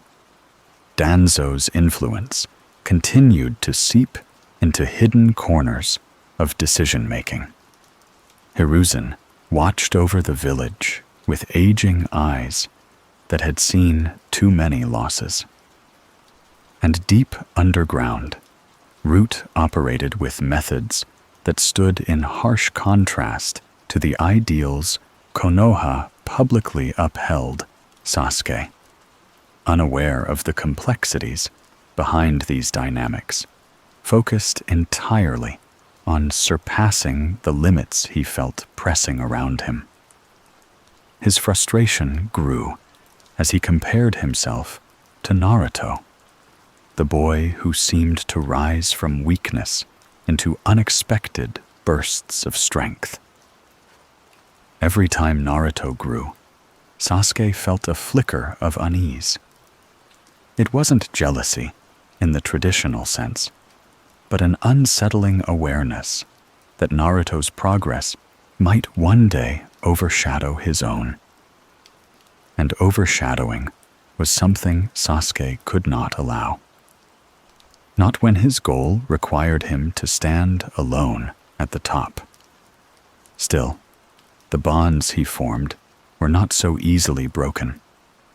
Even as he tried to distance himself, he found moments of quiet connection woven into the days he spent with Team 7. Small gestures, fleeting laughter, shared meals, and missions that built memories he didn't want to acknowledge. They were pieces of a life he never expected to have after the massacre. Pieces he treasured without admitting it. But the deeper those bonds became, the more he feared losing sight of his purpose. And the more he feared losing sight of his purpose, the harder he pulled away. All the while, Itachi watched. He watched as Sasuke grew stronger, closing the gap that stood between them. He watched as Sasuke's resolve hardened, shaped by grief and sharpened by ambition. And he watched with a bittersweet sadness, knowing that the day would come when their paths would collide. A day Sasuke was training for, and a day Itachi was preparing to endure. For Itachi, that inevitable confrontation was not a moment of triumph, but a moment of release. He knew that Sasuke would one day see him as the final obstacle standing between him and justice. He knew that their battle would be the culmination of every choice he had made since the night he took up the mantle of villain in Sasuke's eyes. And he knew that in order for Sasuke to grow beyond their shared sorrow, the truth would need to remain hidden until the very end. Yet even with all this certainty, Itachi held on to a quiet, fragile hope that when the time came for Sasuke to face the truth behind their clan's fall, it would not break him. That Sasuke would rise strong enough to carry the legacy of the Uchiha into a future neither of them had been allowed to fully imagine. As the world slowly turned toward a growing era of conflict and shifting alliances, Sasuke and Itachi continued walking their parallel paths. One walked beneath sunlight, carrying a wound he tended with anger. The other walked through shadows, carrying a wound he tended with silence. And somewhere, in the distant future, they could both sense, but not yet touch. Their two paths inched closer to a point where past and present would collide, opening a door to the truths that had shaped them since childhood. As the world continued to shift beneath hidden tensions, Sasuke found himself at a crossroads he could feel long before he fully understood it. Each mission with Team 7 carried him farther away from the boy who once walked the empty corridors of the Uchiha district, and closer to the path that would eventually collide with the truth of his lineage. And yet, even as he moved forward, he felt something pulling at him from behind, a quiet, invisible thread woven from memories, expectations, and a destiny shaped long before he was born. Training became both refuge and pressure. Sasuke pushed himself relentlessly, repeating movements until muscle and mind blurred into a single purpose. But the more he trained, the more he sensed the distance between his current strength and the distant, towering figure of Itachi. That distance haunted him like an echo, reminding him that no matter how far he progressed, he remained in the shadow of the brother he sought to surpass. Sasuke often returned late into the night, bruised and exhausted. He lay awake, staring at the ceiling of his empty home, feeling the quiet stretch around him like a second skin. He tried to ignore the memories that rose when he closed his eyes, the gentle sound of Mikoto's voice, the firm confidence in Fugaku's presence, the warmth of a clan that no longer existed. But memories have a way of resurfacing through even the strongest walls, especially when the heart tries to push them away. Still, Sasuke continued forward with unwavering determination. Moments of connection with Naruto and Sakura made their way into his days, softening the sharper edges of his isolation, even when he resisted that comfort. Naruto's energy broke through Sasuke's guarded exterior, challenging him with a rivalry that ignited something fierce and familiar inside him, something that reminded him he did not have to walk alone. Sakura's gentleness brought balance, grounding him in ways he rarely admitted. And Kakashi's presence, steady and quiet, shaped Sasuke's growth with subtle wisdom. But bonds, no matter how strong, could not hold back the truth forever. The moment that shifted everything came when the Sound Four appeared in the village, acting as Orochimaru's silent messengers. Their arrival carried an unsettling promise, a chance for Sasuke to pursue strength beyond the limits of Konoha. They spoke of power that would allow him to surpass Itachi, power that could only be attained by abandoning the village and embracing a darker path. Their words settled into Sasuke's thoughts like seeds, taking root in the doubts he tried to ignore. When Naruto challenged Sasuke, trying to pull him back from the edge, Sasuke felt the weight of a decision he could not escape. He looked at Naruto, the teammate who had become his mirror, his rival, and the closest thing to a brother he had known since the night the clan fell. And he felt the sharp ache of conflict. Choosing revenge meant abandoning the warmth he had found. Choosing connection meant risking the purpose he had carried for so long. The fight that followed was not merely a clash of strength. It was a collision of two futures. Sasuke could see the quiet desperation in Naruto's movements, the way he fought not out of anger, but out of fear of losing someone he cared for. And Naruto, in turn, saw the pain Sasuke hid behind his determination, a grief so deep it shaped every strike, every breath. Yet even through the struggle, Sasuke felt the pull of Itachi's presence lingering in his mind. The memory of that cold gaze, the echo of the words spoken in the room of their parents' bodies. All of it burned inside him with a clarity he could not ignore. In the end, he made the choice he believed he had to make.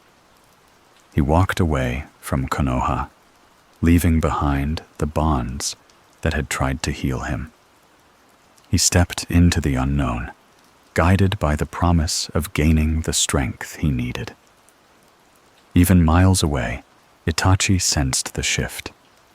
Though he had prepared himself for this moment, a faint sorrow stirred beneath his calm exterior. He knew that Sasuke's path was leading him toward darkness, a path Itachi had hoped he could avoid. But Itachi also knew that Sasuke needed to walk this road to grow strong enough to shape his own future. And so he watched from the shadows, honoring the distance that protected them both. Sasuke's journey under Orochimaru was marked by rigorous training and quiet resolve. Orochimaru's interest in Sasuke was deep and calculating. He saw within the boy not only potential, but the possibility of shaping the future through the remnants of the Uchiha Clan. His methods were harsh, demanding, and relentless, yet Sasuke accepted them without hesitation. He endured everything, pushing himself beyond ordinary limits, driven by the haunting presence of his brother's shadow at the edge of every thought. As Sasuke grew stronger, the world around him continued shifting. The Akatsuki moved with increasing ambition, capturing tailed beasts and stirring unrest across nations. Their movements drew attention, suspicion, and fear. Rumors spread of powerful rogue shinobi appearing in unexpected places. Villages tightened security. Shinobi alliances grew tense, and woven through all of this movement was Itachi, silent, watchful, shaped by his own unfolding illness. Time began weaving the two brothers closer again.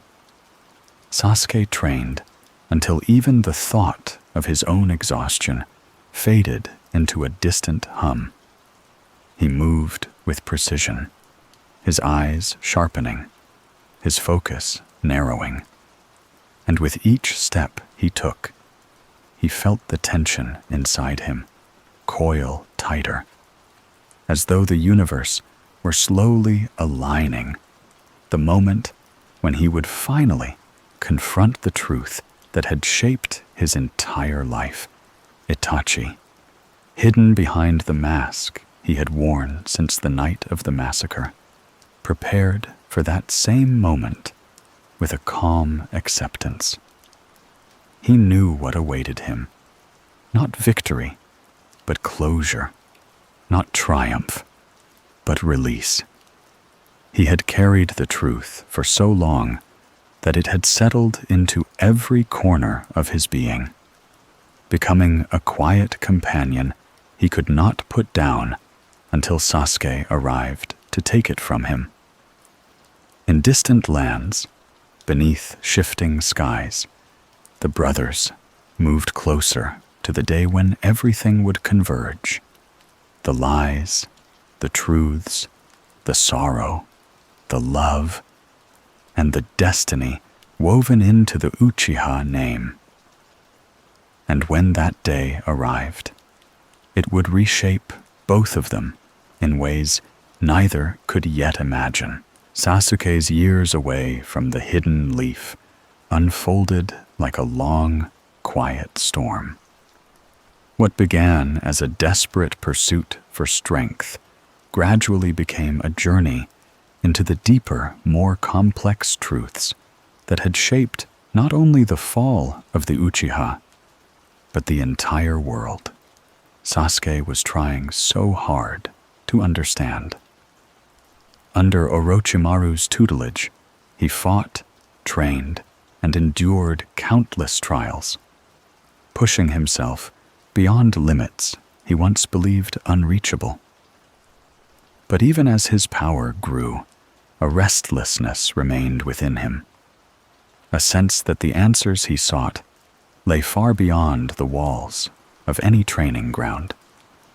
He studied his techniques tirelessly, sharpening his Sharingan, refining his mastery of lightning, and expanding his understanding of combat in ways that bordered on obsession.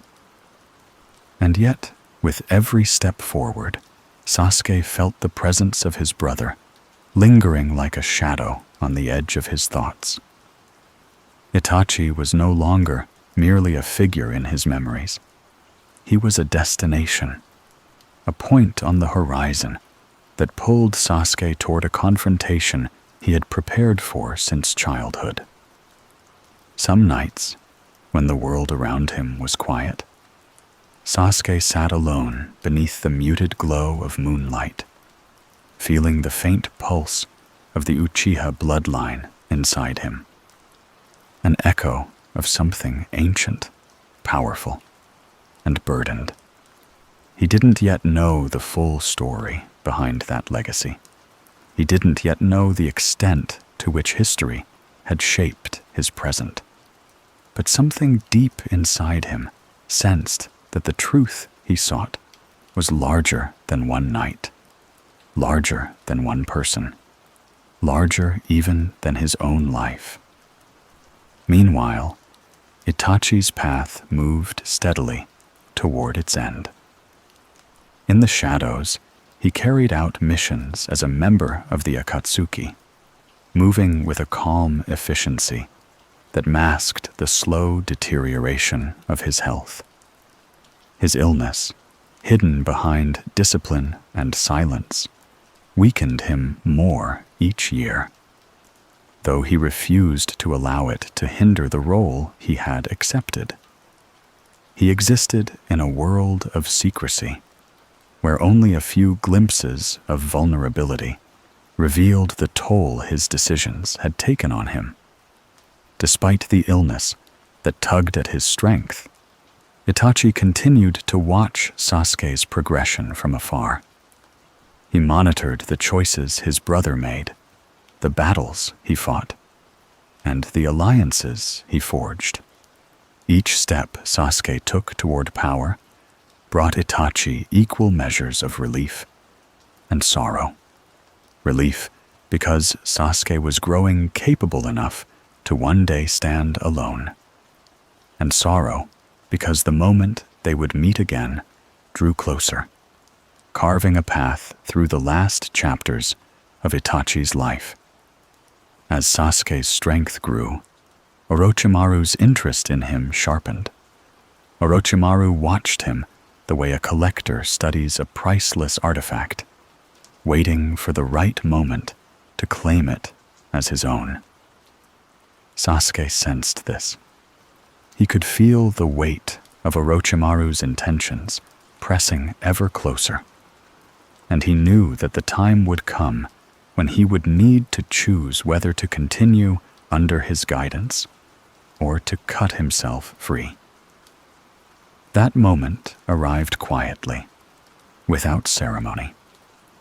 Orochimaru, weakened by illness, attempted to take Sasuke's body for himself, seeking immortality through the vessel of a young Uchiha. But Sasuke confronted him without hesitation. He had long outgrown any need for a master, and the powers he had developed were far beyond what Orochimaru expected. Their confrontation was swift, decisive, and ended with Sasuke stepping confidently out of the shadow of the man who had once promised him strength. Free of Orochimaru's ambitions, Sasuke assembled a team of his own, hand-picking shinobi who carried their own scars, motives, and hidden truths. Together, they formed Taka, a group shaped not by loyalty in the traditional sense, but by intersecting journeys and the shared desire to carve new paths in a world that often dictated destiny without mercy. With his team at his side, Sasuke finally set out to find his brother. The world seemed to tighten around that singular purpose. Every road he walked brought him closer to the moment he had prepared for his entire life.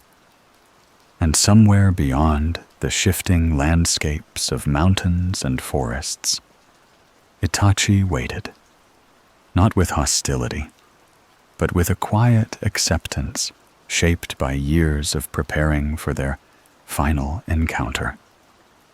When the time came, the two brothers met in a place touched by stillness, a remote compound filled with fading shadows, where the air seemed to hold its breath and the world narrowed into a single, inevitable moment. Their reunion was not filled with words. It was filled with everything that had been left unspoken for years: grief, longing, anger, love, and the weight of a truth that only one of them understood. They faced each other with expressions carved by time. Sasuke's eyes held the burning intensity of a lifetime of pain. Itachi's eyes, calm and steady, held the softness of someone who had carried that pain for him. The battle that followed was not simply a clash between two shinobi. It was the culmination of centuries of Uchiha history, generations of conflict, and a lifetime of choices that neither brother had been able to escape. Lightning tore through the air.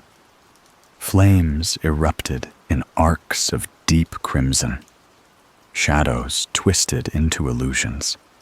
The ground trembled beneath the weight of jutsu, shaped by emotion as much as intent. Each movement was precise, each strike deliberate, each moment infused with meaning that surpassed the physical. Sasuke fought with the desperation of someone seeking answers. He sought to surpass Itachi, to force the truth from him, to prove that the pain of his childhood had forged him into someone capable of standing above the tragedy that shaped his life. Itachi fought with purpose, but not the purpose Sasuke imagined. Every move Itachi made carried restraint, guiding the battle toward its destined end. He pushed Sasuke just enough to awaken the power dormant within him. He used illusions not to torment, but to prepare. He shaped each moment so that Sasuke would grow, would see, would understand just enough to reach the next stage of his path.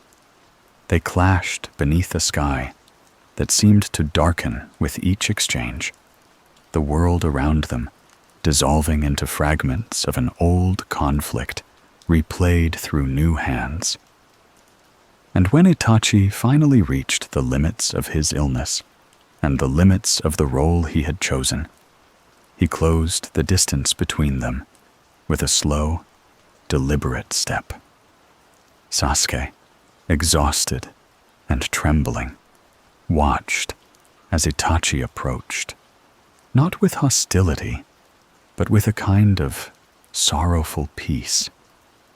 Itachi reached out a hand, touched Sasuke's forehead with 2 fingers, just as he had done so many times when they were children, and whispered a final apology, a farewell shaped not by regret, but by love. And then he collapsed. For the first time since childhood, the world fell silent around Sasuke, and he was left staring at the body of the brother he had spent his entire life chasing. The battle had ended, but the truth had not yet revealed itself. In the quiet that followed Itachi's collapse, the world seemed to lose its shape. The air, heavy moments before with the force of their battle, softened into stillness. Dust settled slowly, drifting through fading light, and in the center of that silence stood Sasuke, breathing hard, trembling, unable to move. His eyes, still burning from strain, remained fixed on the figure lying before him. For years he had imagined this moment, shaping it in his mind with an intensity that felt like fire. Yet now that it had arrived, the victory he had envisioned felt hollow, like an echo missing its source. Sasuke knelt beside his brother, staring at the peaceful expression on Itachi's face. Gone was the coldness he remembered from that night. Gone were the harsh lines of cruelty he had convinced himself were real. Instead, Itachi looked almost gentle, as though the weight he had carried for so long had finally slipped from his shoulders. Sasuke felt confusion stir beneath the exhaustion. Something about the way Itachi had touched his forehead moments earlier, that quiet, familiar gesture, lingered in his mind with a soft ache, but he did not yet understand. He only knew that he felt no triumph, only an unsettling emptiness that settled slowly into his chest, like a thaw. When Sasuke's body finally gave in to exhaustion, he collapsed, drifting into a deep, dreamless sleep.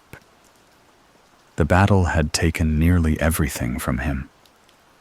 His chakra was drained, his mind stretched thin, and his heart caught between victory and bewilderment. Time passed quietly around him, unmeasured and unbothered, until he felt himself slipping back into consciousness. When he awoke, he was not alone. A presence moved through the space with calm intent, familiar in its quiet, unsettling in its closeness. Sasuke's vision sharpened, and he found himself looking up at a man wearing a mask patterned with a swirling design. It was the same presence he had sensed before in faint, distant moments, the same darkness that lingered at the edge of the shinobi world. The masked man introduced himself as Madara Uchiha. Sasuke, still weak from the battle, listened as the stranger began unfolding truths he had never imagined. Each revelation settled into Sasuke's mind with the slow precision of a blade sinking through still water. The words were deliberate, measured, spoken with the intention of reshaping everything Sasuke believed Itachi, he said, had been the village's loyal shinobi until the very end. Itachi had been ordered to execute the Uchiha clan to prevent a coup that would have plunged the entire village into war. Itachi had chosen to shoulder the burden alone, accepting the role of villain to protect Konoha and, more importantly, to protect Sasuke. He had spared Sasuke not out of mercy, but out of love, a love so powerful that he had built his entire life and his entire death around ensuring that Sasuke would live free of the hatred that had consumed their clan. And every harsh word, every cold glance, every illusion Itachi had shown him had been meant not to torment him, but to push him toward strength. The strength to survive in a world shaped by cruelty and conflict. Sasuke listened, his heart trembling beneath each truth. He felt the ground beneath him shift, the foundation of his life cracking and reforming in slow, painful waves. Every memory he held, every belief he had lived for, began unraveling, and in their place grew something raw and unfamiliar, sorrow so deep it seemed to hollow out the space inside him. The masked man continued, carefully shaping the narrative, revealing how the village had turned its back on the Uchiha, how Itachi had been cornered by impossible choices, how he had lived as a traitor in the eyes of the world, only to die with the truth locked inside him. Sasuke felt anger rise, but it was not the anger he had known as a child.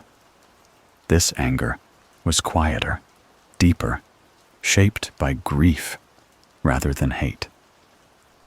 He felt the pain of realizing that the person he had spent his life trying to destroy had been the one who loved him most in the world. He felt the weight of understanding that Itachi had died, holding secrets meant to protect him, secrets that had reshaped the world around them. And he felt, most of all, the emptiness left by Itachi's absence.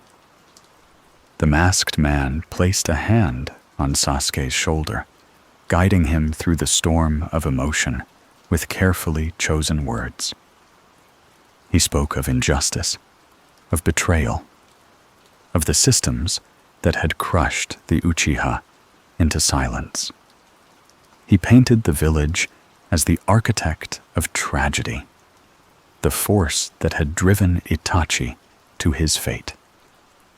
In doing so, he redirected the grief in Sasuke's heart into a new path, a path not of blind revenge, but of retribution, shaped by the desire to honor the truth Itachi had died for Sasuke, overwhelmed by the cascade of revelations, felt a new resolve forming inside him. This time, it was not born from vengeance against his brother. It was born from a desire to avenge him, to correct the wrongs that had destroyed their clan, and to dismantle the systems that had exploited his brother's loyalty. In the quiet that followed the masked man's departure, Sasuke stood before Itachi's body for a long time. The wind moved gently across the ruins of their battlefield, carrying the scent of dust and fading smoke. Sasuke reached out, touching the place on his forehead where Itachi had tapped him one final time.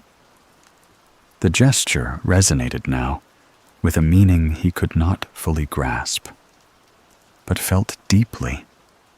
A final act of love, hidden within a farewell. He realized then that everything he believed, everything he had pursued, had been shaped by a misunderstanding so profound it felt like a wound being reopened. Itachi had not stolen his childhood. He had sacrificed his own. Itachi had not destroyed their clan. He had prevented a war that would have consumed Sasuke with it. And Itachi had not abandoned him. He had protected him with every breath until the moment that breath ran out. Sasuke closed his eyes, letting the quiet settle around him. For the first time in his life, he felt the full weight of the Uchiha legacy pressing gently against his spirit, not as a burden, but as a call to carry forward the truth of their clan with strength, with resolve, and with a deeper understanding of the world that had shaped them both. When he opened his eyes again, his path had changed. His destination remained the same, a confrontation with the forces that had shaped his life from the shadows. But the meaning behind that journey had been transformed. He would no longer walk as a boy, chasing revenge. He would walk as the last heir of the Uchiha, carrying the weight of a brother's love and the truth of a clan that had been silenced. And somewhere, in the quiet beyond life, Itachi's spirit finally rested as Sasuke stepped away from the place where Itachi had taken his final breath. The world around him seemed changed. The air held a different stillness, a quiet that felt neither empty nor threatening, but contemplative, as though the wind itself paused to acknowledge the shift within him. The weight of the revelations he carried settled slowly into his spirit, not as a burden, but as a new center of gravity. Itachi's truth had reshaped the landscape of his heart, turning fury into clarity, and sorrow into a deeper, steadier resolve.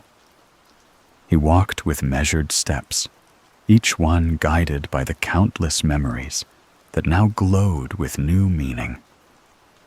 The moments he once viewed through the lens of betrayal were illuminated with a softer light. The nights Itachi tucked him into bed, the way his brother's hand rested on his forehead with that familiar brief tap. The quiet moments when Itachi's gaze lingered on him with a mixture of sadness and affection.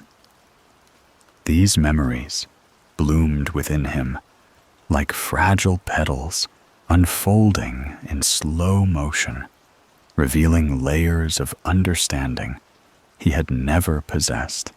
Until now, Itachi had lived his entire life in darkness, so that Sasuke could one day walk in light. And now, the path ahead belonged to Sasuke alone. The masked man's influence still lingered in his thoughts, shaping the questions swirling within him. But for the first time, Sasuke did not accept someone's words without looking deeper. He felt Itachi's voice echo quietly beneath each choice he considered, guiding him with a gentleness that had always been there. hidden beneath layers of illusion and sacrifice. As Sasuke moved forward, carrying this clarity, he found the world reshaping itself around him. His team watched him with silent curiosity. They felt the change, but did not yet understand it. They followed him, not because of shared ideology, but because each of them recognized a journey unfolding that extended beyond the desires of any one person. Sasuke traveled through forests and across distant plains, seeking a path that would allow him to confront the structures that had shaped his life. From the shadows, he studied the political currents of the shinobi world, observing the power that village leaders wielded, the influence hidden in the decisions of elders, and the way entire clans could be elevated or destroyed by the whims of those in authority. The Uchiha tragedy was not unique in its sorrow, only in its scale. Sasuke began to see how the cycles of hatred, fear, and control rippled across nations, shaping everything from alliances to betrayals. He understood, slowly, that Itachi had not died so that Sasuke could avenge him. Itachi had died so Sasuke could create something better. The clarity of that realization grew stronger as Sasuke crossed into unfamiliar territories. He encountered wandering shinobi, whose stories mirrored fragments of his own. People shaped by loss, by abandoned villages, by decisions made far above their understanding. Their tales held a quiet wisdom, a gentle mirror of the pain Sasuke carried. Through them, he saw that the world was full of scars, and that healing required more than vengeance. It required transformation. But transformation is not a soft road. Sasuke's resolve hardened into something calm, focused, and deliberate. He no longer sought to destroy indiscriminately. He sought to dismantle with purpose. He wanted to unravel the structures that had forced people like Itachi into impossible roles. He wanted to expose the hidden truths that shaped nations. And he wanted, above all, to ensure that no child, no clan, no brother would ever be forced into the kind of sacrifice Itachi had endured. His journey eventually led him back toward Konoha, not as an ally, nor as an enemy, but as someone seeking truth rather than destruction. He approached not with the fury of a betrayed child, but with the steady resolve of someone who had glimpsed the world beyond his own pain. And when he finally returned, he confronted those who had shaped his brother's fate, the elders, those in power, and the hidden forces that had guided Konoha's darkest decisions. Sasuke listened more than he spoke. He observed the fear, the regret, the stubbornness, and the self-righteousness that lived within each of them. He understood that the world was not shaped by singular villains, but by 1,000 small decisions made with incomplete wisdom. He saw how history repeated itself because no one dared to break the cycles that held it together. And so, Sasuke made a choice. He would walk a different path than Itachi, not one of silence and sacrifice, but one of confrontation and change. Where Itachi preserved the village from behind a mask, Sasuke would reshape the world by facing it openly, even if it meant becoming a force that others misunderstood. he carried no intention of destroying his brother's legacy. Instead, he sought to honor it by ensuring that no one's loyalty would ever again be twisted into tragedy. For the first time, Sasuke's path felt fully his own. Years passed, and the world moved through eras of war, peace, and rediscovery. The stories of shinobi across nations intertwined, shaping a future no one could have predicted. Sasuke's journey took him to distant lands, to ancient ruins, to hidden truths buried beneath centuries of conflict. And through it all, he carried the legacy of the Uchiha clan, not as a weight of sorrow, but as a light guiding him through the long corridors of history. He learned of the Sage of Six Paths, of Indra and Asura, of the ancient feud that had shaped the bloodlines of countless generations. He learned that the Uchiha clan's fate had not begun with his father, nor with Madara, nor with the founding of the Leaf Village, but with the very first divergence between brothers at the dawn of the shinobi world. And he learned that the only way to end that cycle was not through one more clash between siblings, but through understanding that transcended the patterns of the past. Sasuke's travels carried him far from the foundations of his youth. He met people who taught him patience, people who challenged his resolve, and people who reminded him of the world Itachi had once dreamed of, a world where children did not grow up in the shadow of war, and where clans did not live and die by the decisions of unseen powers.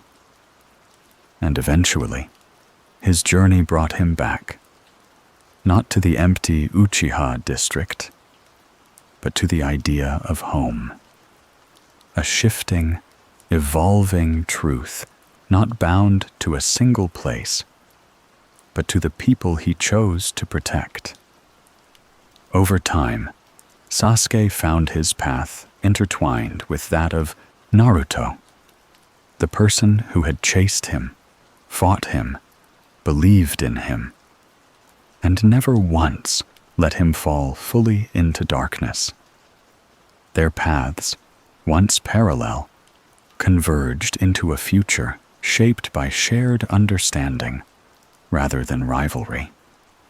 And somewhere beyond the reach of the mortal world, Itachi's spirit watched quietly, proud of the brother he had protected, proud of the man Sasuke had become, and proud that the last light of the Uchiha had found a way to shine without being consumed by the shadows that once surrounded him. The story of the Uchiha clan, though marked by tragedy, did not end in the ruins of their compound.